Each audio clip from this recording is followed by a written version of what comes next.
artist rendering ng Jerusalem Council. So malamang yung may espada si Pedro at nasa gitna si Pablo. So hindi po natin alam kung ganyan talaga yung itsura nila, pero yan po yung artist rendering. So as a recap po, yung napag-aralan po natin last week ay tungkol sa Jerusalem Council. Ang importante po na maipapabot ko po sa inyo sa pag-council po, ang mahalaga na maintindihan natin at matandaan natin is kung ano yung pinag-usapan or bakit tinawag ang council na yun. So tinawag po ang Jerusalem Council dahil nga po may nagtuturo na kailangan muna ng pagtutuli para maging isang Kristiyano. Samantalang ang magandang balita ay walang ganong inaatas. So, makikita natin sa verse na ito yung resolution o yung decision ng Jerusalem Council tungkol sa bagay na yon. So, ito po yung sinasabi sa Acts 15:23 to 29. Ito po yung message ng Jerusalem Church patungo sa Antioch. Okay? Sa kung saan naganap yung may nagturo na kailangan ng pagtutuli para maging isang Kristiyano. Ito po yung sinasabi, the brothers, ibig sabihin yung mga taga Jerusalem Church, both the apostles and the elders, to the brothers who are of the Gentiles of Antioch and Syria and Cilicia, greetings. Pinabati po nila yung mga taga Antioch, Syria, and Cilicia. 24, since we have heard that for some persons have gone out from us and troubled you with words, unsettling your minds, although we gave them no instruction. So, mayroon pong mga pumunta na hindi naman inutusan at nagturo ng kamalian. So, it has seemed good to us, nakakabuti na having come to one accord at napagkaisahan nila to choose men and send them to you with our beloved Barnabas and Paul, men who have risked their lives for the name of our Lord Jesus Christ. We have therefore sent Judas and Silas, who themselves will tell you the same things by word of mouth. So ito po mga tao ito pinadala kasama ni Pablo at ni Barnabas para sila ang magpatunay na ito yung napagkasundoan sa Jerusalem. For it has seemed good to the Holy Spirit and to us to lay on you no greater burden than this requirement.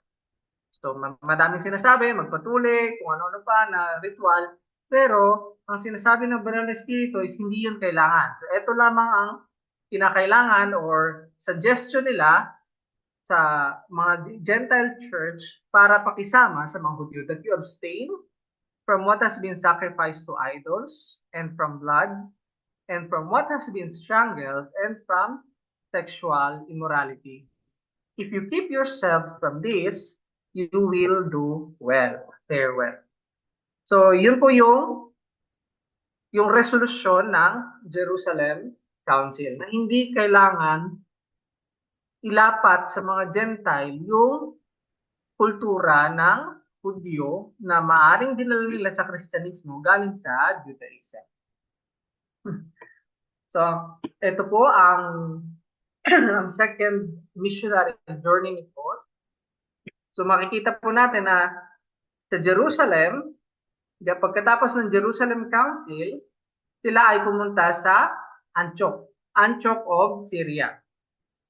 Kung saan kasama yung mga pinadala ng Jerusalem Church patungo sa Antioch of Syria. So, para sa church na yon, ipabot yung resolution na napagkasundaan sa Jerusalem Council. So, ang pag-aaralan po natin yon ay Acts 15:36 to Acts 16:15. So, ito masasabi natin, ito yung pagdating ng gospel sa Macedonia or sa Europa. So, sineparate ko po sa apat yung ating pag-aaralan ngayon. Yung mga title po is parang description lang ng nangyari sa bawat passage. So, sa Acts 15:36 to 41, tinawag ko pong separation kasi po dito naghiwalay si Paul at saka si Barnabas. Addition naman po sa chapter 16, 1 to 5, kung saan kinuha ni Paul si Timoteo.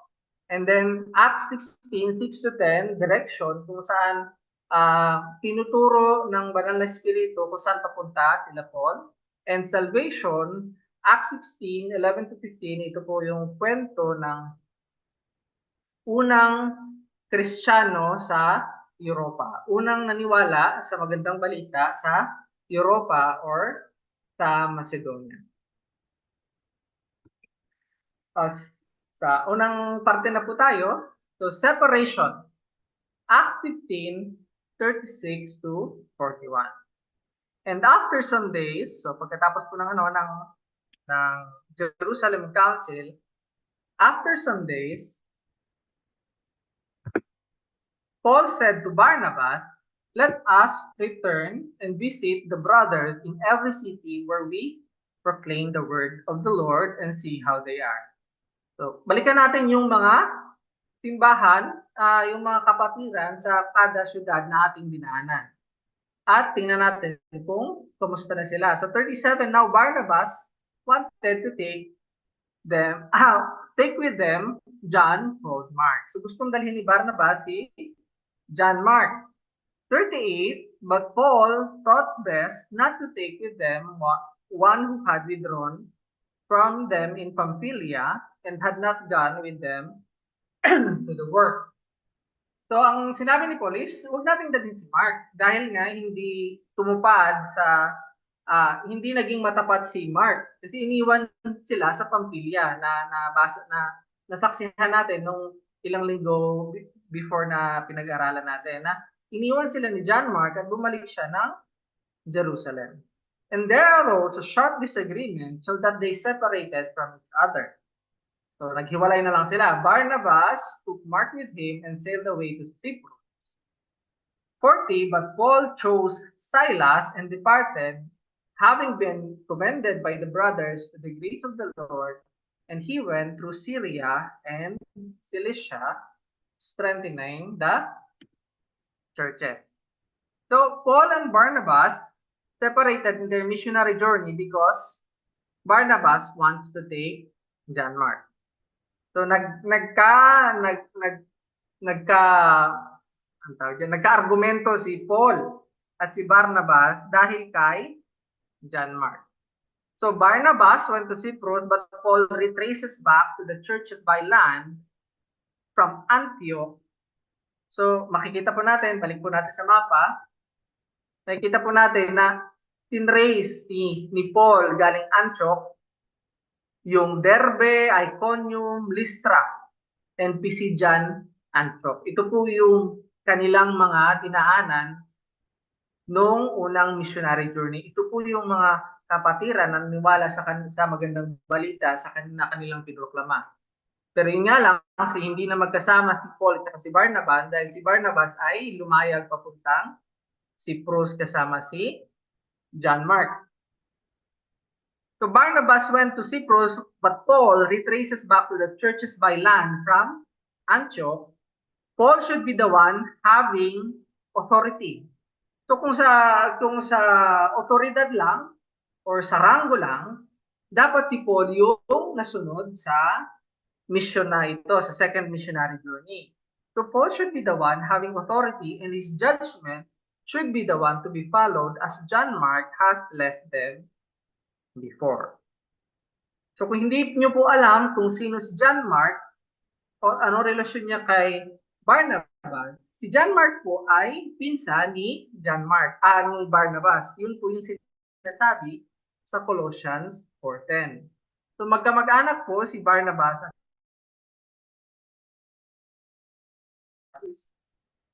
bigyan pa ng isang chance.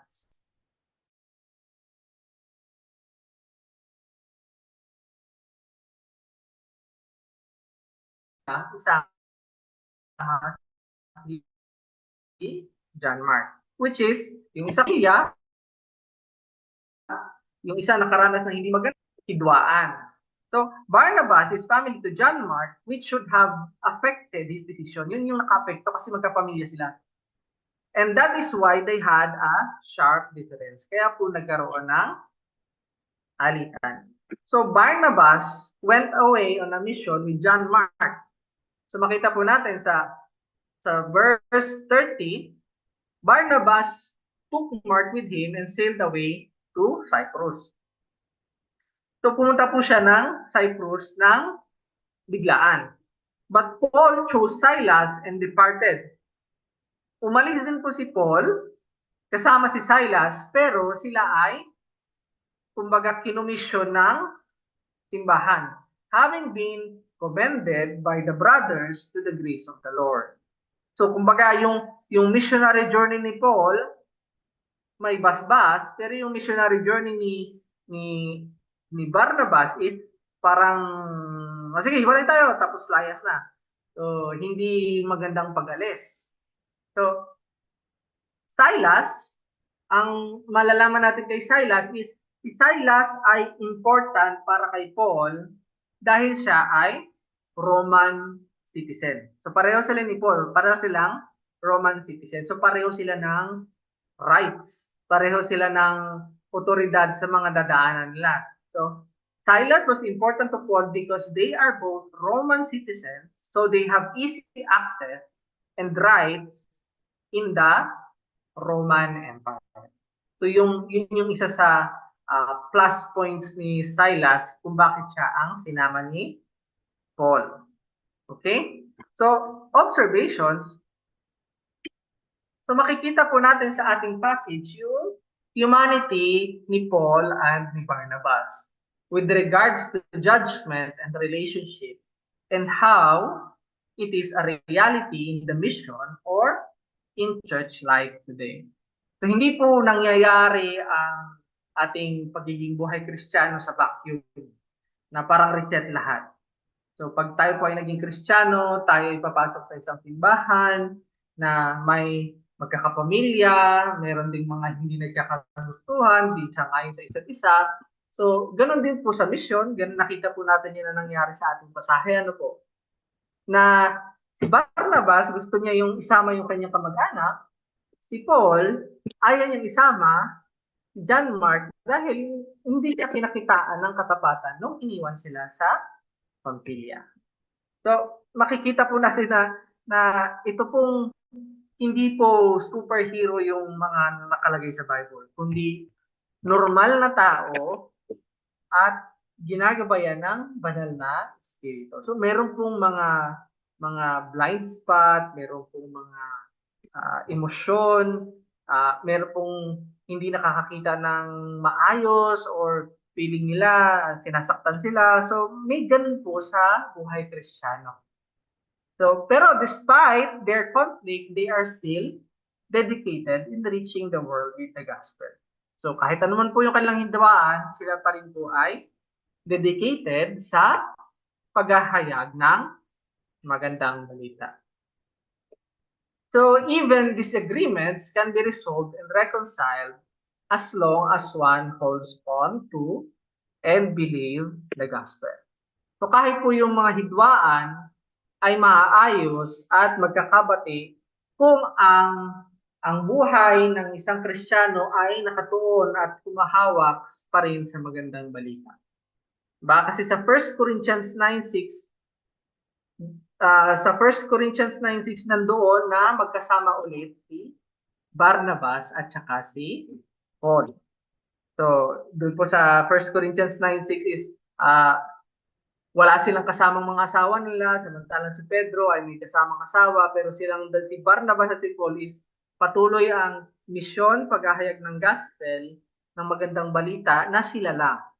Pero yung sa 1 Corinthians is yung kailangan na may asawa, mas importante na kasama yung asawa ng isang nagtatrabaho kung na-allow. So, yun yung favor. So, yun po yung nangyari sa ating pasahe sa Acts 15:36 to 41. So, nakita naman po natin sa mapa na po, na nanggaling sila ng Antioch, dumaan sila ng Tarsus. Yung Tarsus na ito is, yun yung tahanan ni Paul, kung saan pinanganak si Paul. Sa kanila binalikan yung Derbe, Iconium, Lystra, at Antioch in Pisidia.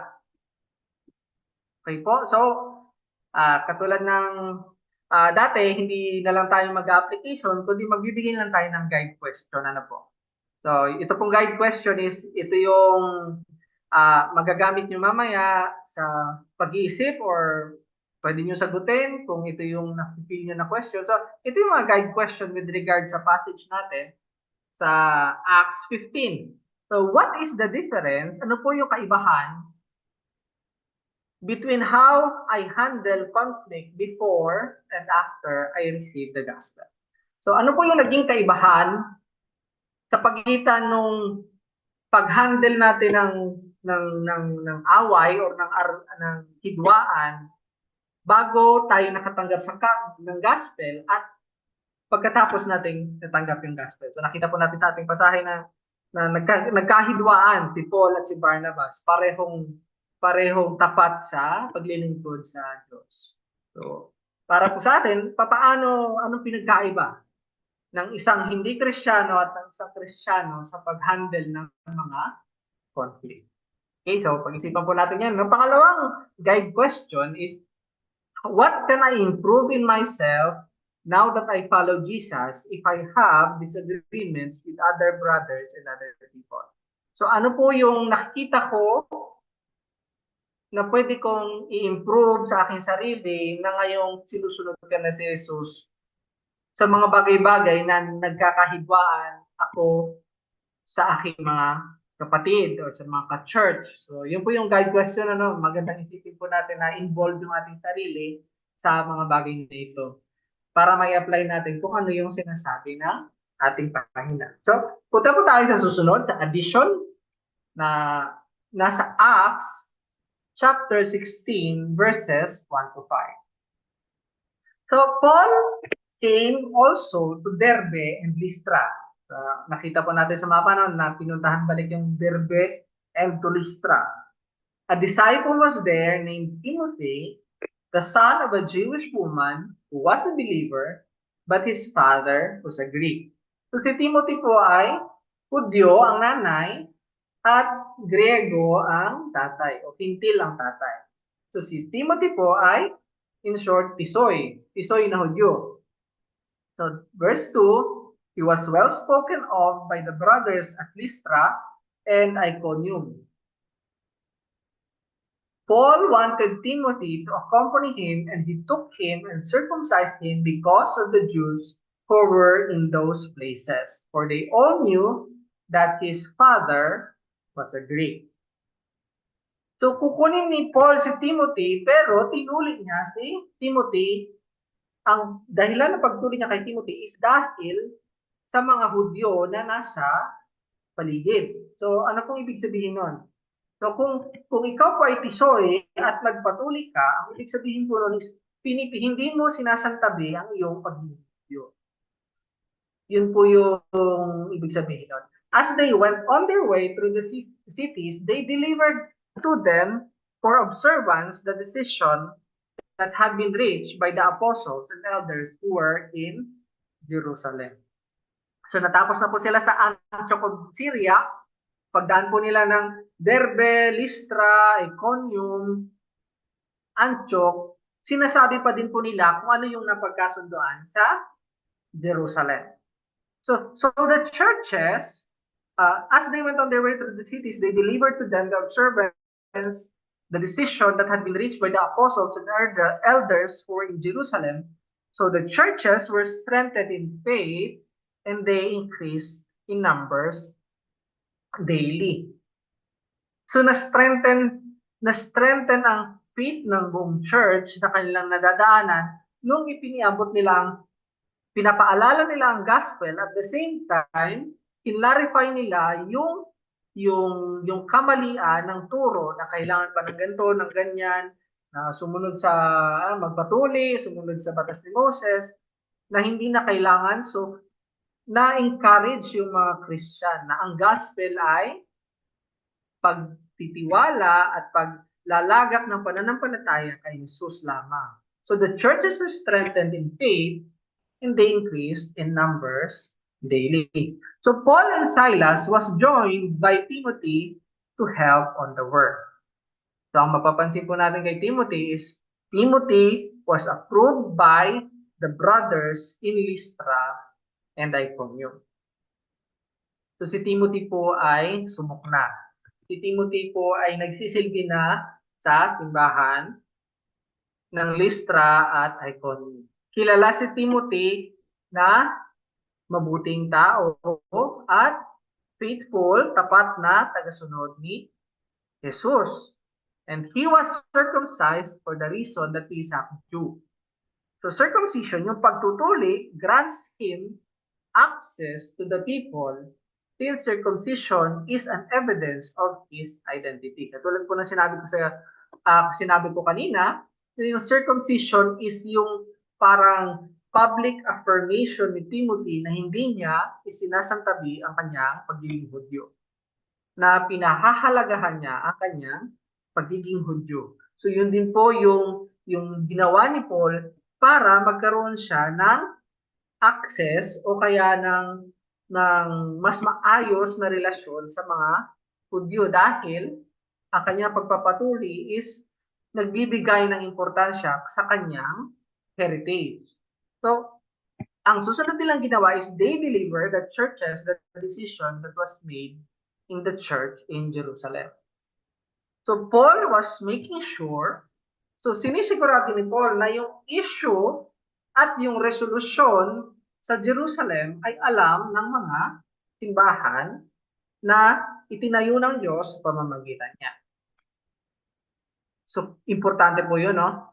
Na alam ng mga tao yung issue, especially yung nangyari na issue ng pagtutuli is ito ay primary issue dahil ito yung nakaka-apekto sa gospel.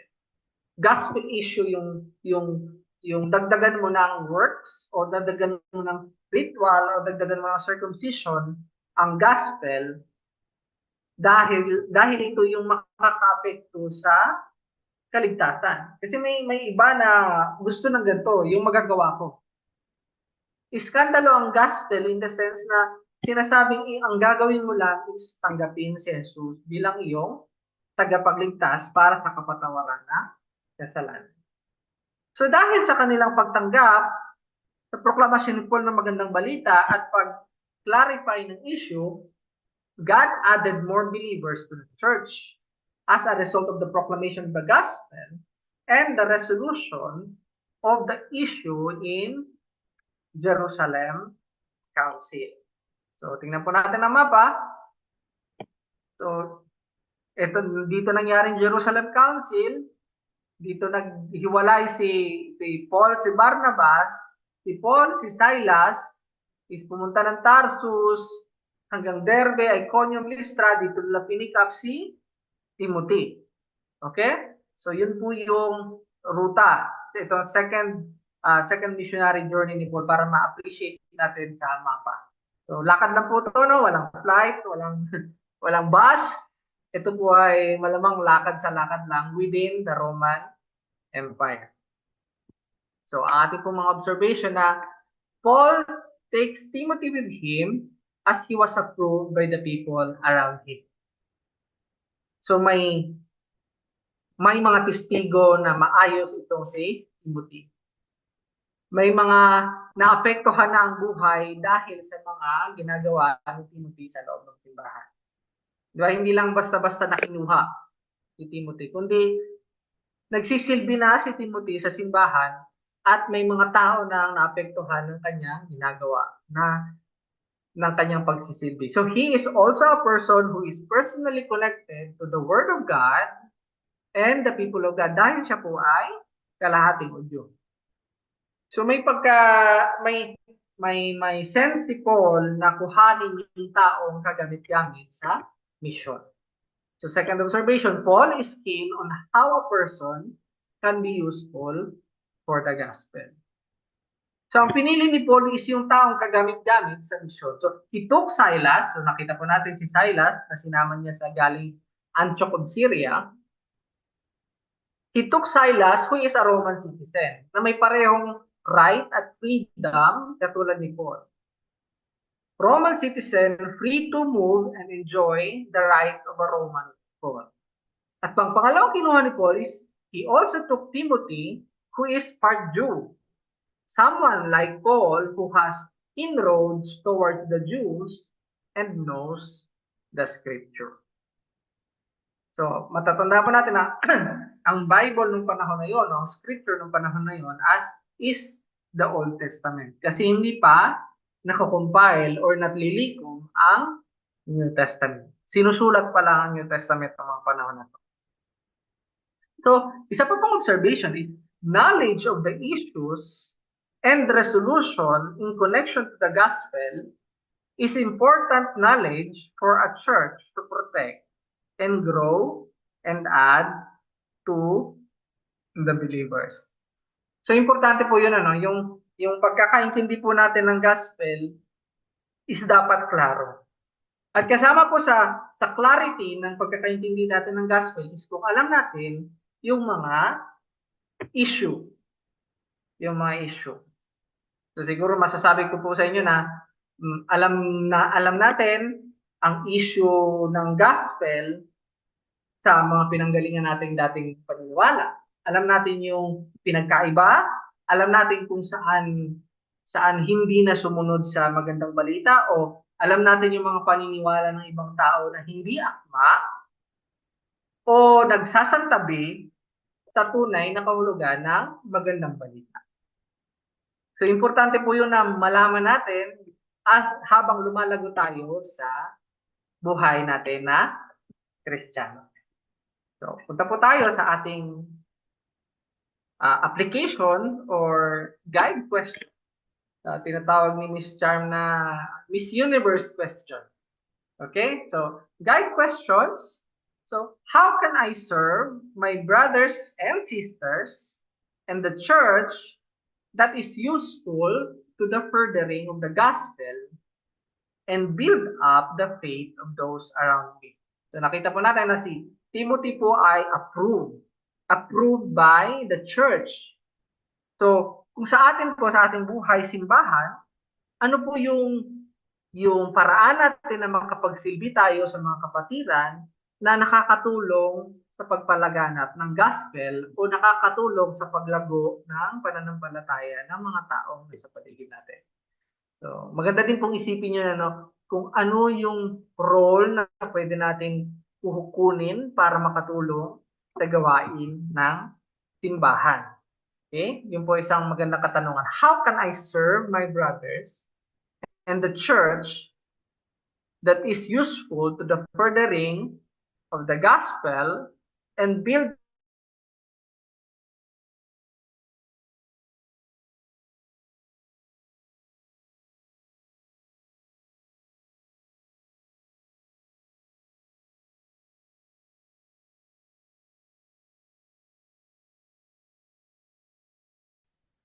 So, siguro ngayon ay November 2. So, marahil madami sa inyo ang nakasalubong ng nagtatanong na kung bakit hindi na kayo nag-aalay na dalangin sa patay.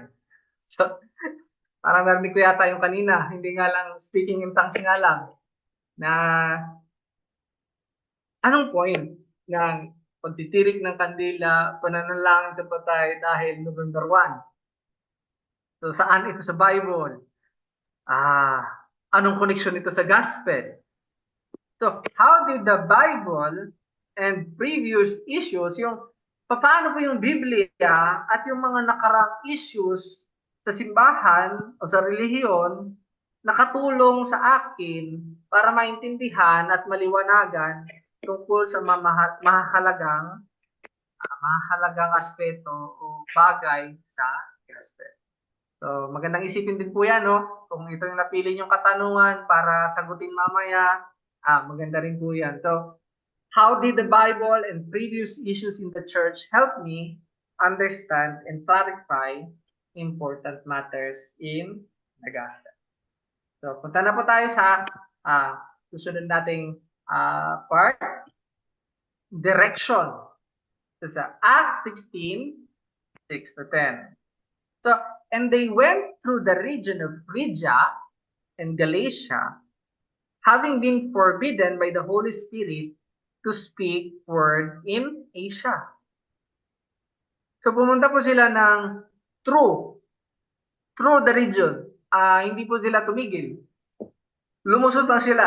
Tumagos lang sila sa region ng Phrygia and Galatia, having been forbidden by the Holy Spirit to speak the word in Asia. So, tingnan natin yung mapa. Phrygia. Nasaan ang Phrygia? Feeling ko nandito lang yan sa Asia. May mas kumpleto tayong map mamaya, pero hindi pinayagan ng banal na espiritu na magsalita sila mag-proclaim sila ng gospel sa Asia. Okay?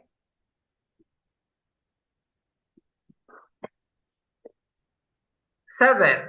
And when they had come up to Mysia, they attempted to go into Bithynia. So, kita natin, ang Bithynia nasa taas. So, malamang malapit na sila dito, gumilid sila, pero hindi sila hinayaan ng banal na espiritu na pumunta sa Bithynia. Okay?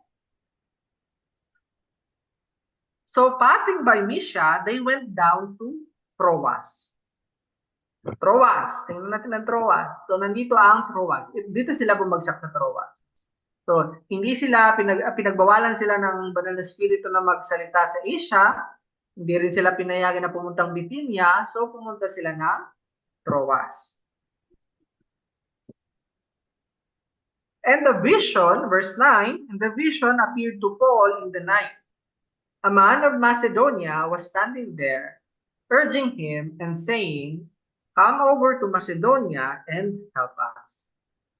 And when Paul had seen the vision, immediately we sought to go on into Macedonia, concluding that God has called us to preach the gospel. Okay. So, Paul, Silas, and Timothy was stopped by the Holy Spirit to speak in Asia and Bithynia and were redirected to Macedonia. So, pinigilan sila ng Holy Spirit na magsalita sa Asia at Bithynia. So, Luke joined them in Troas.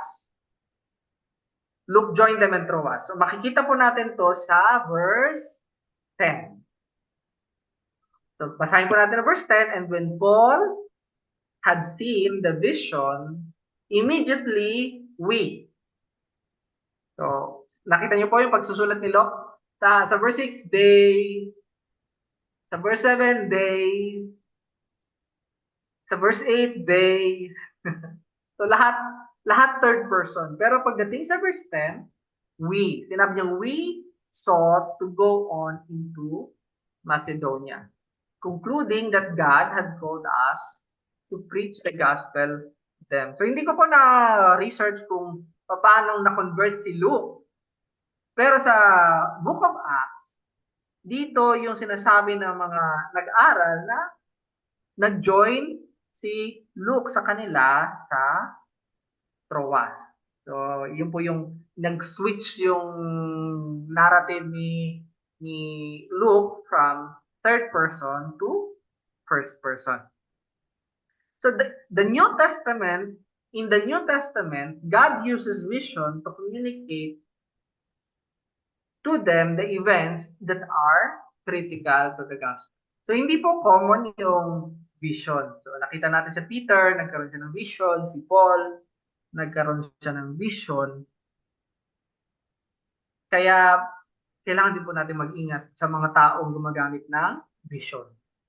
Kasi nga po, kung yung vision nila is against, hindi nakaayon at salungat sa Word of God, sa Bible, malaking problema.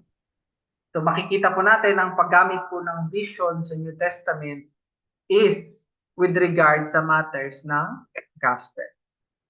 Hindi po siya basta-basta sa buhay financial or nagka-vision ako na ito yung magpatok bukas or something na pwedeng gamitin ngayon ng mga false teachers. Hindi po ganun yung paggamit ng vision ng Diyos. So usually ang vision sa New Testament is with regards sa aspect ng gospel. Critical sa paglago ng gospel, critical sa trabaho ng Diyos sa pagbuo ng kanyang simbahan. So makikita po natin dito sa mapa, sa Troas, nandun sila sa Troas. So dito po nag-join si Luke. Dito rin po makikita natin na pag lumampas sila dito, nasa Europe na sila. So next slide, ito po yung itsura niya. So ito po yung Europe, ito yung Asia. Itong mapa po na ito po yung nasa dilaw na box. Yan po yan. So pag dumating sila ng Philippi, nasa Europe na si Paul, si Timothy, at si Silas, at umapak na sa Europe ang gospel. So mamaya makikita pa natin yan ng mas maayos. So observation,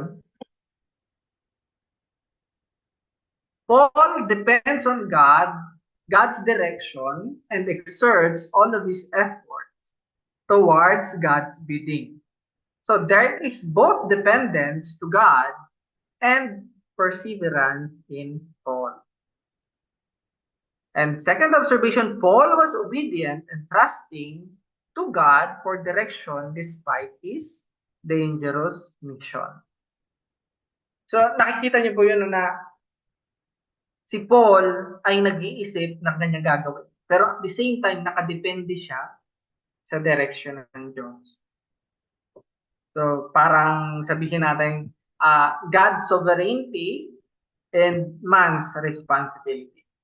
So yung mga bagay na yun na may mga tao kasi na naglalaps na lang na, sovereign ng Diyos, bahala na siya. So hindi na ginagamitan ng isip. So hindi ko na kailangan abutin tong tao na to ng gospel kasi kung elect siya, ililigtas siya ng Diyos. So hindi po ganun yung ginagawa ni Paul. Paul depends on God for direction and exerts all his effort towards God's bidding.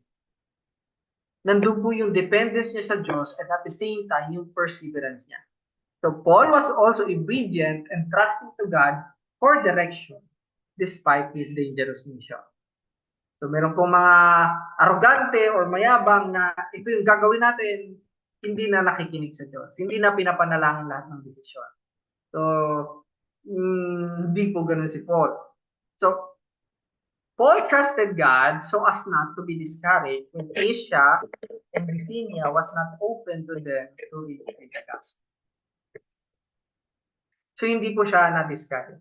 Ang inisip ko po dito is, hindi ba frustrating yun? Ang layo na nilakad nyo yung city, magpo-proclaim na kayo ng gospel kasi yun yung ginawa nyo trabaho pero sabi ng Banal na Espiritu, hindi kayo magpo-proclaim ng gospel. So, hindi po nakasulat kung paano nangyari na in-stop sila ng Holy Spirit. Ang naisip ko lang na posibleng may mga ilang naniwala while dumidiretso sila sa Asia. Kahit na-stop sila pataas ng Bithynia at hindi sila makapagsalita sa Asia, ang malaking question mark sa akin is, ang iniisip ko, maaari na si Luke ay na-convert sa Troas. Maaari si Luke ay naniwala sa gospel sa Troas. Pero maaari hindi ganun lang kaliit ang epekto ni Paul. In-stop na kagad ng Holy Spirit ang kanyang naisin na palaking pa yung paglalahad ng magandang balita sa Asia.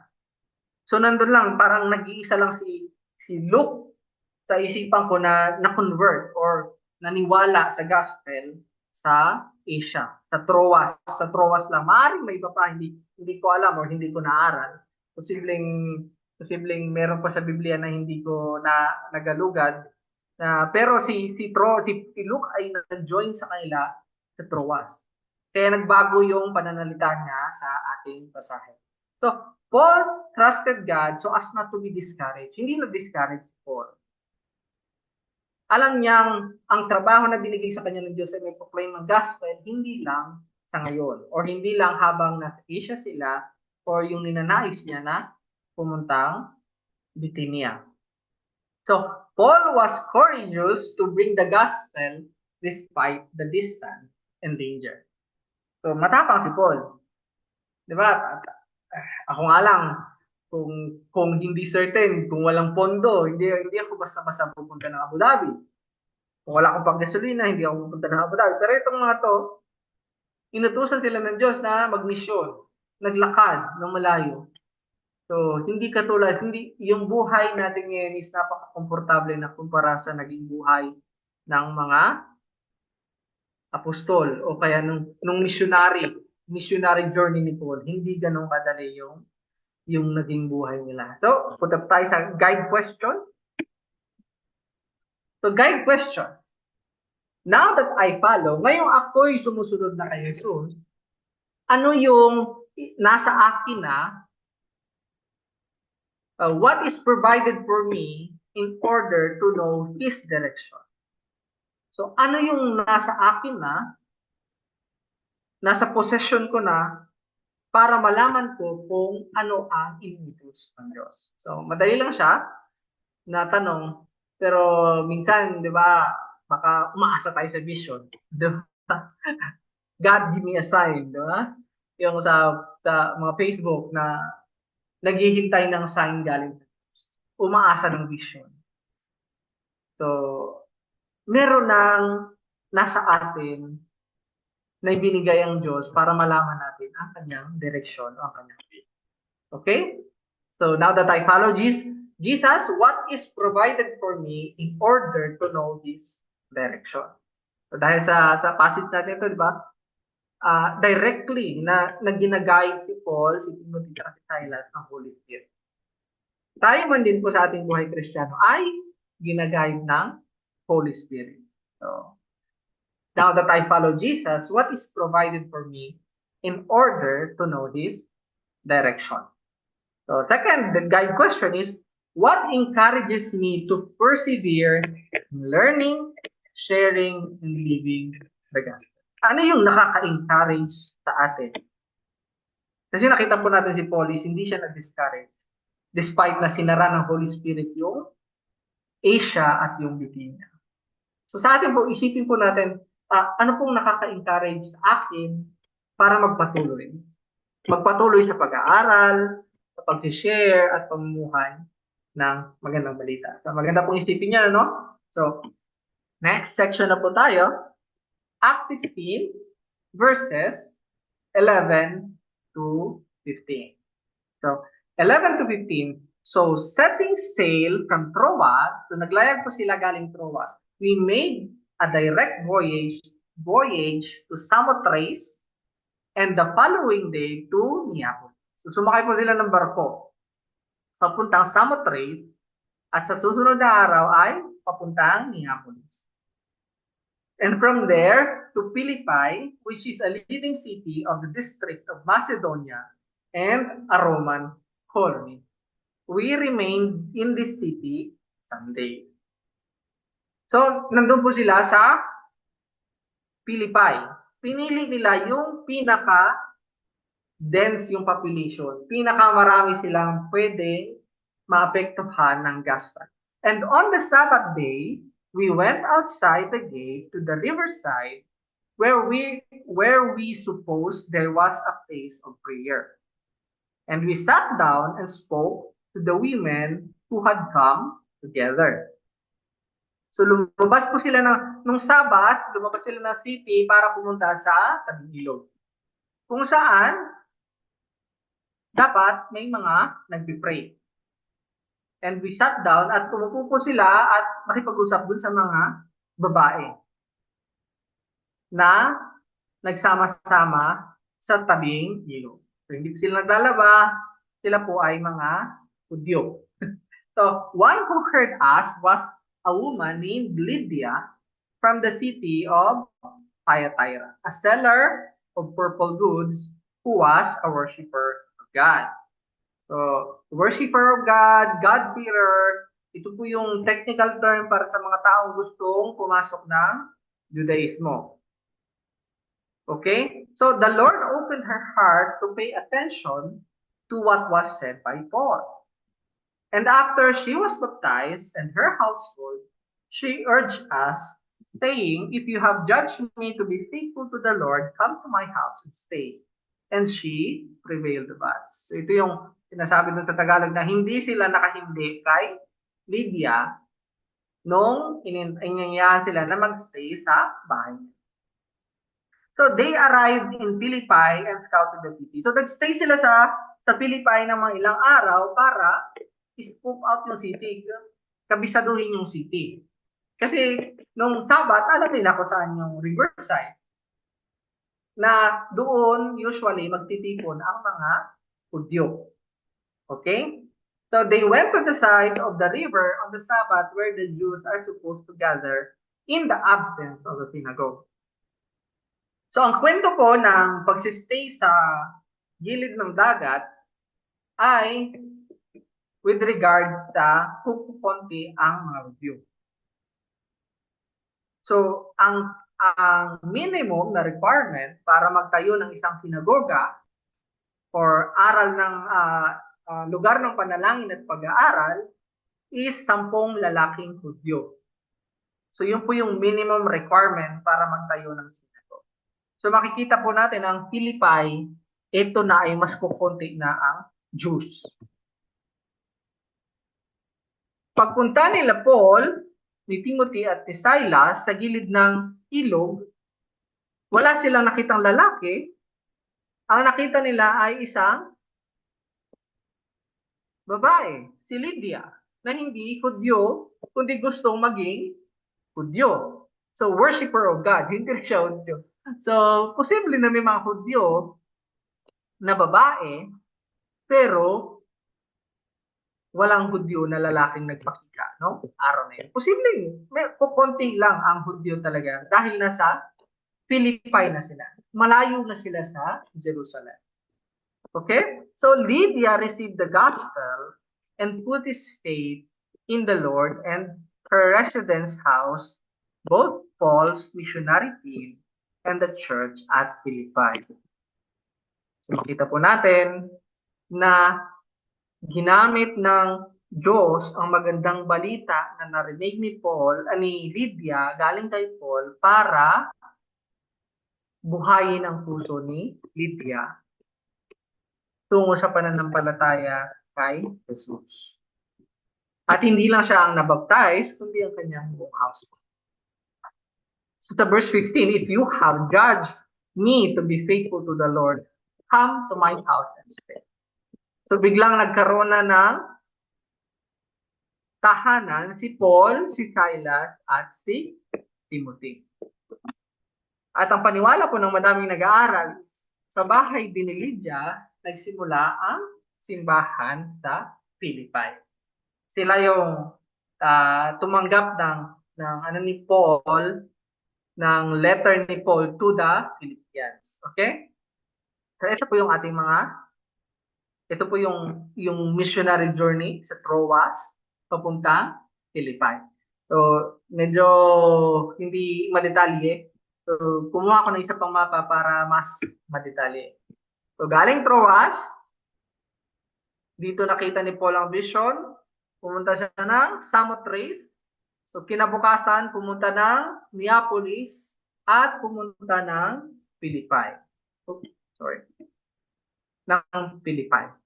So ito po yung nangyari. Ito po yung mas detalyadong mapa na pinakita yung detalye na sinasabi sa Earth. So Troas, Samothrace, Neapolis, and Philippi. So ito po, itong nasa side na ito po ay Europe na. Ito ay Asia pa. Ito ay Europe na. So ang aking observation is, God sustained Paul and his team to reach Macedonia and in Macedonia. So sinustain si Paul, si Silas, at Timothy hanggang sa makarating sila sa Macedonia. At sa Macedonia is nandoon si Lydia para mag-provide ng kanilang pangangailangan. So, God worked in the heart of Lydia, the gospel she heard from Paul, and she believed. So, maalala po natin na ang methodology ni Paul is pupunta siya sa synagogue doon niya ipapangaral ang gospel dahil doon yung mga tao nakaka-relate sa Old Testament, kaya maiintindihan nila yung gospel.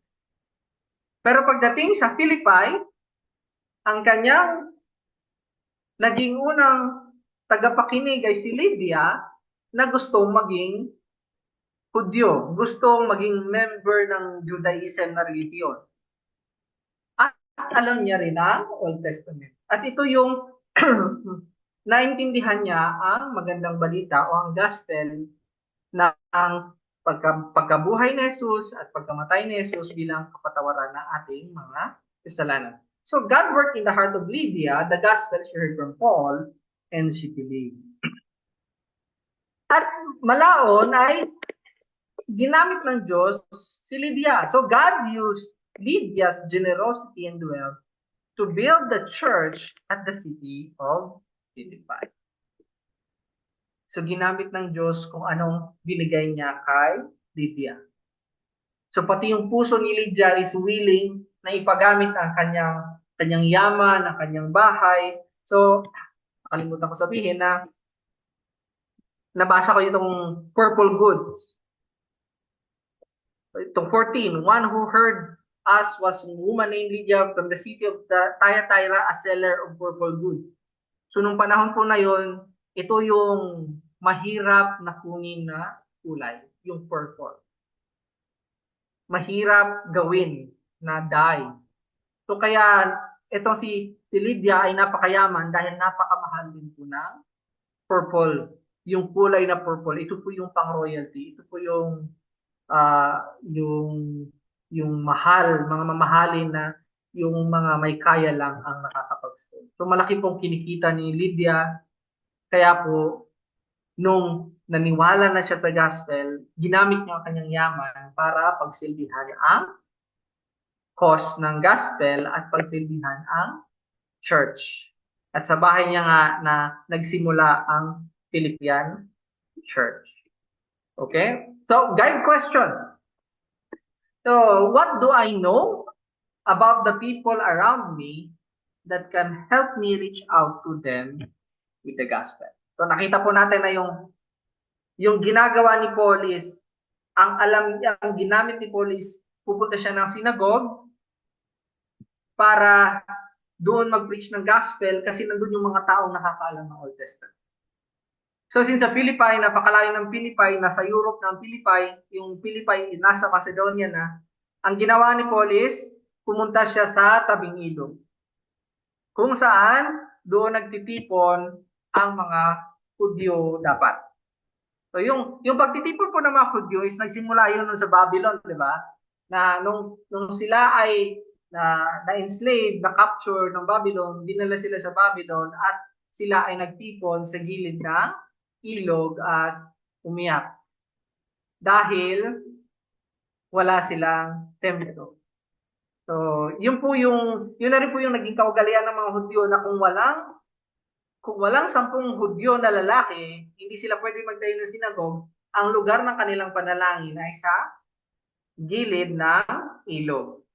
So, kung sa atin po, ano po yung nalalaman natin sa mga nakapaligid sa atin kung ano yung kanilang, ano yung magagamit natin na tungkol sa kanila para maabot sila ng magandang balita. So, yun po yung sense ng question, no? What do I know about the people around me that can help me reach out to them with the gospel? So, yun yung sense ng tanong. Ano yung nalalaman ko sa mga taong ito na maaari kong magamit para maabot sila ng magandang balita? So, isa po yun sa ating guide question, no?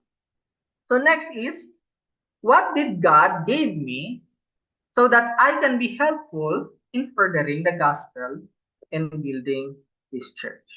So, makikita po natin sa buhay ni Lydia na nung tumanggap na siya sa gospel, tumanggap na siya ng gospel, ay nilagak niya ng kanang pananampalataya sa buhay at kamatayan ni Jesus, willing kaagad siya na i-offer kung ano yung nasa kanya. So, kung sa akin, ano yung meron ako na binigay ng Diyos na maaari kong gamitin para sa pagpapalaganap ng magandang balita o para sa pagpapalago ng kanyang simbahan, ng simbahan ni Jesus. So, ang pagtapos po ng ating uh, study is, ano bang pinaglalaban ni Paul? So, yun na lang yung naisip ko na pangtapos. So, ano ba ang pinaglalaban ni Paul? Ang pinaglalaban ni Paul ay yung gospel. So, madaming paraan ng pag-express ng gospel. Basta ito ay yung pagbaba ni Jesus, pamumuhay ni Jesus, at kamatayan ni Jesus at muli niyang pagkabuhay. Kung ano yung impact nito sa atin. So, pinili ko yung John 3:16 to 21. So, isa to sa mga go-to verse ko pagka gospel ang pinag-uusapan. So, ito yung pinaglalaban ni Paul. Although, ito yung pagkakasulat ni John. Okay? So, John 3:16 to 21, ang sinasabi dito, For God so loved the world that He gave His only Son, that whoever believes in Him should not perish, but have eternal life. So, ito po yung common, yung alam natin. Ito yung go-to verse ng lahat. Ito yung favorite verse ng lahat. Kahit nakapikit, kahit nakahiga, kahit nakabaligtad, alam, for God so loved the world that He gave His only Son, that whoever believes in Him should not perish, but have eternal life. Dahil mahal ng Diyos ang sanlibutan, binigay niya ang kanyang anak, at kung sino man maniwala, ay hindi perish. Mawawala, kundi magkakaroon ng buhay na walang hanggan. So sa verse 17, For God did not send His Son into the world to condemn the world. So hindi pinadala ng Diyos ang kanyang anak dito sa mundo para condemn. Parusahan ang mundo. But in order that the world might be saved through Him. Kundi ang buong mundo ay maliligtas sa pamamagitan ni Jesus. So, nakita niyo yung sense? Na yung Diyos mahal niya ang mundo, binigyan niya ang kanyang anak, at kung sino maniniwala, magkakaroon ng buhay na walang hanggan. So, ang verse 17 essentially is parang repetition or rephrase or pagsasalita ulit ng kung anong sinasabi sa verse 16. Na ang Diyos ay hindi niya pinadala ang kanyang anak para husgahan ang mundo, kundi ang mundo ay maligtas sa pamamagitan ng kanya anak. Okay, verse 18. Whoever who believes in Him is not condemned. Ang mga naniwala kay Jesus ay hindi condemned, hindi nahusgahan, walang hatol. But whoever does not believe is condemned already. Ngunit ang mga hindi naniwala ay nahatulan na. Because, dahil he has not believed in the name of the only Son of God. So, ang hindi paniniwala sa anak ng Diyos ay nahatulan ka na kaagad. Okay? Pag naniwala ka, ikaw ay hindi nahatulan. Pero pag hindi ka naniwala, ikaw ay nahatulan na ka. At ano yung hatol? And this is the judgment. Verse 19. And this is the judgment. The light has come into the world. Ang liwanag ay dumating sa mundo. And the people love darkness. At yung mga tao ay mahal ang kadiliman rather than light. Mahal nila ang kadiliman, ayaw nilang liwanag kasi ang kanilang gawa ay masama. The people loved the darkness rather than the light because their works were evil. Verse 20, For everyone who does wicked things hates the light and does not come to the light, lest his works should be exposed. Naintindihan niyo po yun? Ito po yung husga. Yung liwanag dumating sa mundo, pero yung mga tao, pinili yung dilim kaysa sa liwanag kasi ang kanilang gawa ay masasama. Dahil, sa verse 20, yung mga gumagawa ng masama, ayaw nila ng liwanag. Bakit? Kasi makikita ang kanilang ginagawa. But whoever does what is true, verse 21, whoever does what is true comes to the light. Kung sino ang gumagawa ng totoo, ay lumalapit sa liwanag. naniwala kay Jesus. Naglagak ng pananampalataya kay Jesus so that it may clearly be seen that His work has been carried out in God. So yun po yung pinaglalaban ni na Paul. Ito nga lang sa pagkakasulat niya. So nakita niyo po yun na but whoever does what is true comes to the light. So hindi po katulad dito na sa verse 19 na the light has come to people love darkness rather than light because their works is evil. For everyone who does wicked things hates the light and does not come to the light, lest his work should be exposed. So ang ayaw ng mga tao sa liwanag is pinapakita ng liwanag ang kanilang kasama.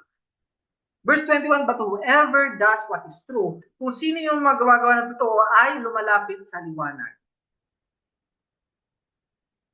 Pag tayo ba lumapit sa liwanag, anong makikita sa atin pag tayo ay tinamaan ng liwanag ng salita ng Panginoon?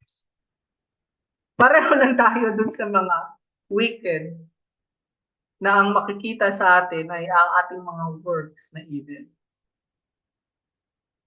So that it may clearly be seen that these works have been carried out in God. So yung ating paglapit sa light, makikita na ang ating gawa ay ang Diyos ang gumagawa. Carried out in God. Dahil pag tayo po ay lumapit sa liwanag ng Diyos, makikita ang ating mga kasalanan. Ngunit meron tayong Jesus, meron tayong pinaniniwalaan na anak ng Diyos na nag-secure na ng ating kapatawaran at nagpasana ng ating paparusahan sa krus ng Kalbaryo. Yun po yung magandang balita. Yun po yung pinoproclaim ni Paul na kahit nagkaaway sila ni Barnabas, binigyan naman siya ng Timothy at saka Silas at napaabot niya sa Europa ang magandang balita. Itong magandang balita nito na mahal ng Diyos ang sanlibutan kaya binigay niya ang kanyang anak at kung sino man ang maniniwala ay magkakaroon ng buhay na walang hanggan. So, dito po nagtatapos ang ating pag-aaral. Tayo pa na. Amang banal Diyos na makapangyarihan, salamat ng madami sa inyong pagmamahal sa amin na inyong pinadala niyong itong anak para po sa kapatawaran ng aming mga kasalanan at kami maniniwala at maglalagang ng aming pananampalataya, kami po ay hindi mawawala. Bagkos kami po ay magkakaroon ng buhay na walang hanggan. Pinapasalamatan kayo namin sa matamis sa pangalan ni Jesus. Amen.